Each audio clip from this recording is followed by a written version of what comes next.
Pengabdian tulus PKB pada NU dan balasan NU.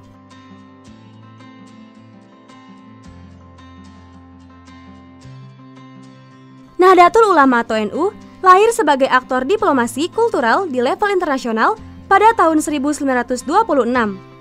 Ulama dan Kiai Nahdiyin menawar kebijakan politik kerajaan Arab Saudi yang ingin menghapus jejak kebudayaan Islam masa lalu. Kiai NU berangkat atas nama Komite Hizaz dan karena butuh pijakan administratif yang kuat, maka NU sebagai ormas dibentuk untuk melegitimasi secara formal visi misi komite ini. Jika ini tidak disebut politik kekuasaan, maka jauh tidak tepat lagi untuk menyebutnya sebagai politik kebangsaan. Kekuasaan disebut juga power. Kekuasaan sudah lazim menjadi kajian ilmu politik maupun humaniora. Dalam pandangan ilmu politik, Robert Adahl 957 menawarkan pengertian konseptual politik kekuasaan sebagai kemampuan seseorang mempengaruhi orang lain untuk melakukan sesuatu sehingga orang lain tidak punya pilihan lain. Bukankah ini juga yang terjadi pada NU 1926 dan Kerajaan Arab Saudi? Berkat diplomasi kultural, Kiai NU berhasil mencegah kebijakan politik Saudi yang ingin menghancurkan makam Rasulullah SAW dan para sahabat kala itu. Gagasan kembali ke hitoh NU 1926 akan menjadi absurd sekali bila dipahami NU mengisolasi diri dari lingkaran kekuasaan di tingkat nasional apalagi global. Malahan sebaliknya, hitoh NU 1926 adalah pijakan politik kekuasaan yang paling kokoh karena NU tidak boleh menjadi ormas lokal, melainkan harus memantapkan diri menjadi ormas global. Adalah cita-cita absurd dan irrelevan apabila ingin berkontribusi pada dunia jika di tingkat domestik saja menjadi aktor pinggiran. Jika hitoh NU 26 dipahami sebagai upaya mengisolasi diri, maka jelas itu tidak relevan dengan kenyataan NU hari ini. NU kini sudah bukan lagi NU zaman dulu. Cabang-cabang istimewa NU bertebaran di seluruh negara di dunia. Jika NU 1926 dulu mampu mempengaruhi dan mengubah kebijakan politik kerajaan Arab Saudi, maka NU hari ini dan masa depan harus lebih mampu mengubah dan mempengaruhi kebijakan politik seluruh negara di dunia. Jika tidak, masa substansi hitoh 26 gagal dimengerti. Pemahaman yang gagal tentang substansi hitoh 26 tampaknya lahir dari upaya penyelewengan, yaitu oleh mereka yang minder untuk merebut kekuasaan.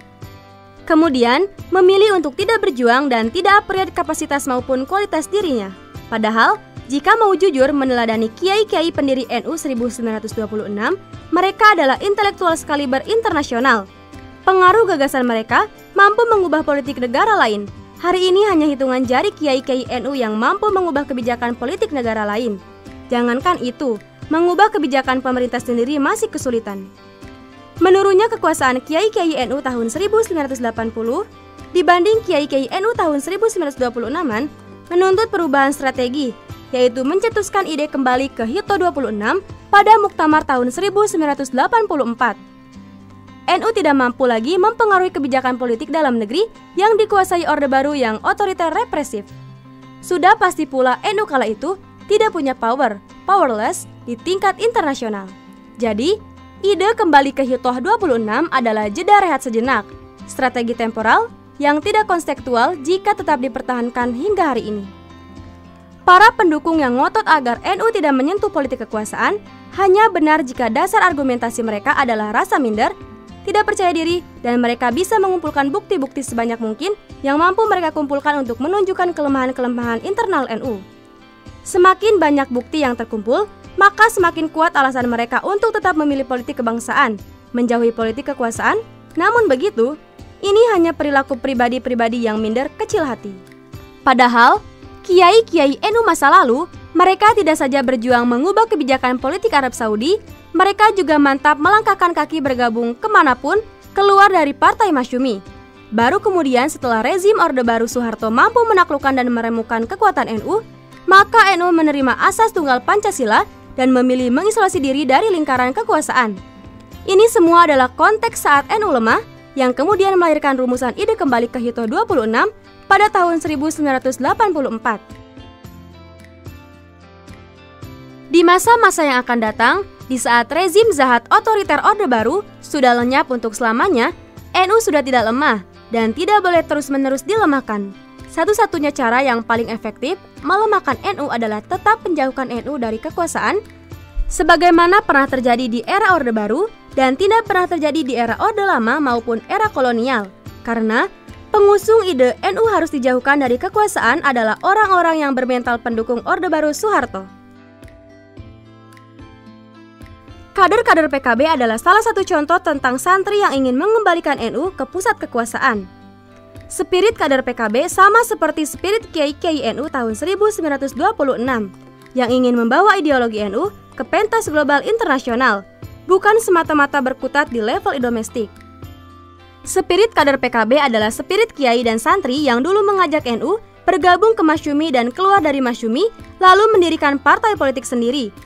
Spirit kader PKB adalah spirit yang bulat mengeluarkan NU dari situasi termarginalkan seperti terjadi di era Orde Baru Soeharto. PKB hari ini memang tidak banyak berkontribusi pada NU. PKB hanya mampu memberikan kontribusi kecil, kado sederhana berupa Hari Santri Nasional, Undang-Undang Pesantren, Dana Abadi Pesantren, mengangkat martabat kaum petani nelayan Nahdliyin, mengantar kader terbaik NU di kursi kekuasaan dari DPRD, DPR RI, Gubernur, Bupati, hingga RI 2. Untuk alasan itulah, demi pengabdian PKB pada NU, demi memenuhi seluruh kebutuhan NU khususnya dan bangsa Indonesia umumnya, maka NU PKB tidak boleh dipisahkan. Untuk memisahkan PKB dari NU cukup dengan dua cara: menjadikan warga Nahdliyin sebagai tanah tak bertuan dan mempertahankan ide politik kebangsaan anti politik kekuasaan. Memang benar, politik kekuasaan hari ini tercoreng oleh citra negatif elit-elit yang koruptif. Tetapi, berteriak dari luar kekuasaan adalah tindakan mubazir yang sia-sia. Itu sama saja dengan menghujat tempat-tempat maksiat, tetapi tidak mau terjun lapangan untuk mengetahui hakikat persoalan hidup mereka. Adalah mudah menjadi kiai-kiai yang berfatwa di atas mimbar dan podium, tetapi tidak mudah menjadi kiai-kiai yang mampu memahami persoalan konkret umat di lapangan, termasuk di dunia politik kekuasaan. PKB adalah partai kiai dan santri yang terjun ke lapangan, yang menceburkan diri ke dalam hakikat persoalan politik di negeri tercinta ini. Jika PKB baru saja berkontribusi kecil pada NU, bukan berarti PKB tidak ingin memberikan hal lebih bagi NU. Tetapi, lebih karena kekuatan PKB sangat kecil. PKB hanya mendapatkan dukungan suara NU sebesar belasan juta suara, sedangkan NU memiliki ratusan juta massa. Siapa yang salah? PKB yang tidak maksimal atau NU yang dijauhkan dari PKB? Pada Muktamar NU ke-34 nanti, mengembalikan NU ke PKB adalah topik sentral untuk menyambut Pilpres 2024 nanti. Jika NU masih saja dijauhkan dari PKB, maka sudah pasti tahun 2024 nanti PKB akan kembali berjuang sendirian.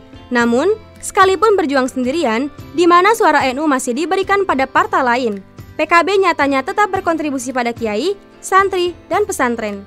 Ini yang akan menjadi tantangan keikhlasan bagi kader PKB. Walaupun dilupakan oleh ibu kandungnya sendiri, tetap akan mengabdi pada orang tuanya.